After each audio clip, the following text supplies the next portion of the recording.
আসসালামু আলাইকুম, আশা করি সকলে খুবই ভালো আছেন। চলে আসলাম আর একটা নতুন ভিডিও নিয়ে।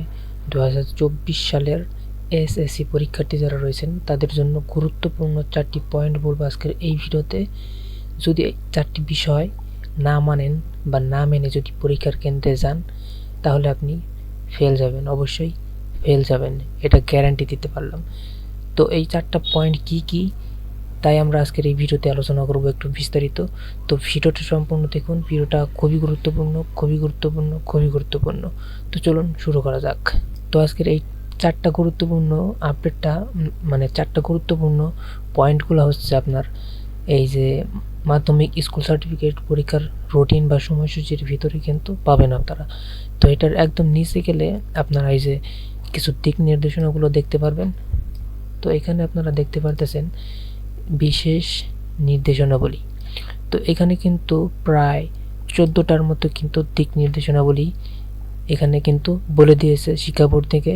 তো তার মধ্যে অনেক গুরুত্বপূর্ণ কিন্তু পয়েন্টগুলো বলে দিয়েছে, সবগুলো আপনাদের মানতে হবে না। তার মধ্যে আমি 4টা পয়েন্ট বলবো যেগুলো না মানলে আপনার পরীক্ষা বাতিল হতে পারে। তো চলুন এখন 1 নাম্বার যেই পয়েন্টটা হচ্ছে সেটা হচ্ছে আপনার এই যে 2 নম্বরে লিখে দিয়েছে, 2 নাম্বার না 1 নাম্বার, সেটা হচ্ছে পরীক্ষা শুরুর 30 মিনিট পূর্বে অবশ্যই পরীক্ষার্থীদেরকে পরীক্ষা কক্ষে আসন গ্রহণ করতে হবে। মানে হলে কিন্তু মানে এক্সামের আশেপাশে কিন্তু উপস্থিত থাকলে চলবে না, একদম 30 মিনিট পূর্বে কিন্তু আপনার সিটে গিয়ে বসতে হবে। তো তার জন্য কিন্তু আপনাদেরকে প্রায় 1-1.5 ঘন্টা কিন্তু আগে হাতে নিয়ে কিন্তু এক্সাম হলে যেতে হবে। তো এই ক্ষেত্রে কিন্তু আপনারা একটা কাজ করতে পারেন, বিশেষ করে প্রথম পরীক্ষার জন্য আপনারা 1.5 ঘন্টা সময় আগে নিয়ে যাবেন। যদি আপনারা একটু বাসাটা এক্সাম হলটা যদি বাসা থেকে একটু দূরে হয় তাহলে 1.5 ঘন্টা সময় নিয়ে যেতে পারেন।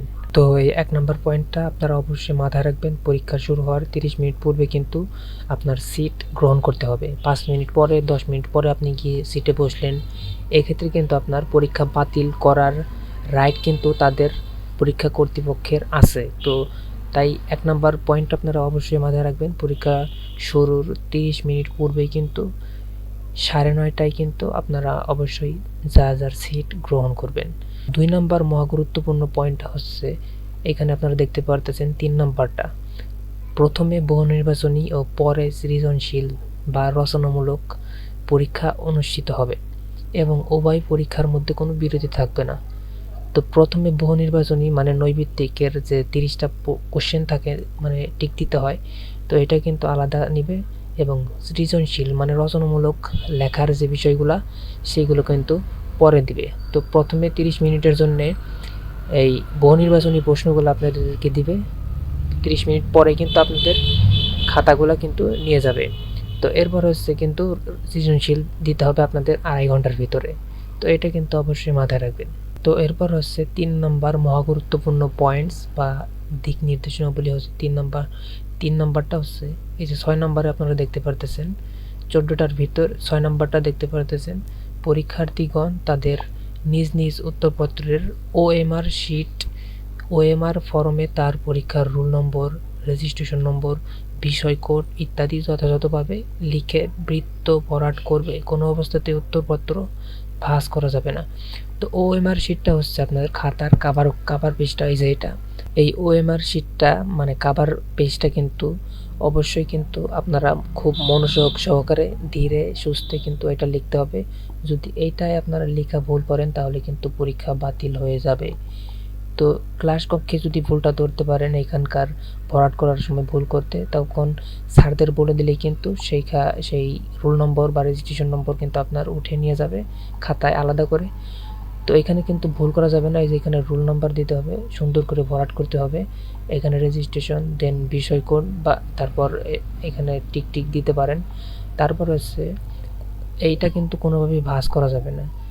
আর পরীক্ষা শেষে আপনাদের এই ওএমআর শিটটা কিন্তু আপনার রোল নাম্বার, রেজিস্ট্রেশন নাম্বার, বিষয় কোড যেটা লিখবেন আপনারা সেই অংশটুকু কিন্তু আপনাদের এই যে এখানে সিরে এটুকু কিন্তু দিয়ে দিতে হবে। তো এখানে কিন্তু আপনারা কাটা অংশ পাবেন, সেটা টান দিলেই কিন্তু ছিঁড়ে যাবে। তো সাবধানের সাথে এটা খুব আলাদা করে কিন্তু স্যারদের জমা দিতে হবে। 4 নাম্বার এবং সবচেয়ে গুরুত্বপূর্ণ আমার কাছে মনে হয়েছে সেটা এই যে 7 নম্বর পয়েন্টটা। আপনাদের কি বলেছে এখানে, পরীক্ষার্থীকে সৃজনশীল বা রচনামূলক সেটা হচ্ছে তথ্যীয় বিষয় এবং বহু নির্বাচনী ও ব্যবহারিক অংশে পৃথকভাবে পাশ করতে হবে।